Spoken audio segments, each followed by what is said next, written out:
Bonjour à tous, du coup moi c'est Théo, je travaille au magasin Pêche Chasse-Tir 81 à Castres et CRL Bernat des Fils. On a aussi un magasin à Albi et à Rodez pour ceux qui connaissent.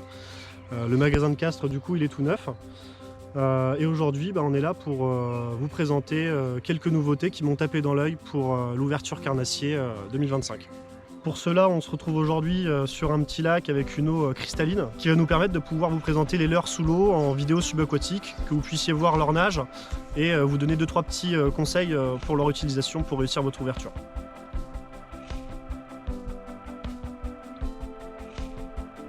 Du coup, on va commencer par le Berkeley Nessie. Donc ça, c'est une nouveauté qui est sortie fin de l'année 2024 en France chez nous. Donc c'est un glide bait soft, c'est-à-dire qu'il a un corps de leurre souple, mais il est articulé en deux parties. C'est un leurre qui va se pêcher vraiment à la canne, donc c'est-à-dire qu'il va falloir mettre des coups de canne bien secs pour pouvoir l'animer et qu'il puisse se désaxer jusqu'à presque faire demi-tour sur lui-même. C'est monté avec deux hameçons triples et un système de fixation qui fait que les hameçons viennent se décrocher pour pas que le leurre s'abîme dans la gueule des brochets. Ça vient vraiment se pêcher sans plomb, très shallow, donc ça va pêcher juste sous la surface. Et sinon, on peut venir ajouter un petit plomb en 5-10 grammes. Faut pas mettre trop de poids dessus pour aller pêcher un petit peu plus profond. Donc voilà le Nessie de chez Berkeley. Donc 22 cm pour 57 grammes. Donc ici, on est sur le Steez Merinity Swimmer 187 de chez Daiwa. Nouveauté 2025. On est sur un leurre dur articulé, donc un swim bait qui est en 3 parties, plus à la fin une petite queue shad. Ce leurre il va nager pas très profond, un petit peu sous la surface, mais on va pouvoir facilement augmenter sa profondeur de nage en pareil venant rajouter un petit clip en dessous de leurre. Donc c'est un leurre qui va avoir une nage en S, ça se pêche au moulinet très simplement. C'est vraiment du pur lancer ramené. On peut venir faire des petites pauses, mais on va pas forcément venir l'animer à la canne. Là, c'est vraiment du lancer ramené. C'est très simple à pêcher, même pour les débutants. L'avantage, c'est qu'il ne pèse pas trop lourd aussi. Donc, on va pouvoir le lancer avec des cannes qui sont pas ultra puissantes. On n'a pas besoin d'avoir une canne big bait surdimensionnée pour pouvoir le lancer.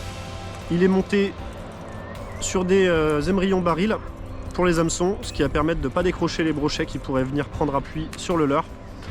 Et c'est dispo dans plusieurs coloris et des coloris qui sont vraiment très sympas. Et ce qui est intéressant sur ce gros swim bait, c'est qu'il a un rapport qualité-prix qui est excellent. On est sur un leurre qui vaut entre guillemets seulement 30 €. Mais pour un leurre de cette taille-là, c'est un prix qui est plutôt intéressant par rapport à ce qu'on trouve sur le marché. Donc là, c'est le Stabby Shad, nouveauté Major Craft 2025 aussi, qui existe du coup en deux versions. Le Stabby Shad classique, donc qui est un leurre avec un corps assez large et un paddle assez conséquent. Et le Stabby Shad Slim, qui est beaucoup plus fin, qui a un petit paddle et qui va du coup bouger un petit peu moins d'eau. Donc lui, il va être pour des pêches où les poissons préfèrent des petites vibrations et dès qu'ils ont envie de grosses bouchées avec un truc qui brasse un petit peu, le Stabby Shad classique, il va être top. Ça existe dans plusieurs tailles différentes. Là, c'est un 16 cm. Là, c'est un 10 cm. Ça va se monter sur de la tête plombée classique 3.0 dans cette taille là et là plusieurs options de montage, soit on vient le monter en shallow avec une tête à visser, un triple, soit on vient le monter avec une grosse tête plombée plutôt en 6.0. là il faut un hameçon assez conséquent. Voilà, on espère que la vidéo vous a plu, que vous avez pu profiter des belles images subaquatiques. On vous souhaite une très belle ouverture à tous en espérant que vous puissiez faire de beaux poissons cette année. Si vous avez des questions concernant les leurres utilisées, n'hésitez pas à nous les poser dans les commentaires, on se fera un plaisir d'y répondre. Et si vous avez des questions plus détaillées sur le matériel, n'hésitez pas à nous appeler au magasin ou à passer directement au magasin 119 route de Toulouse, à Castres, Pêche Chasse-Tir 81. Voilà, merci à tous et à bientôt.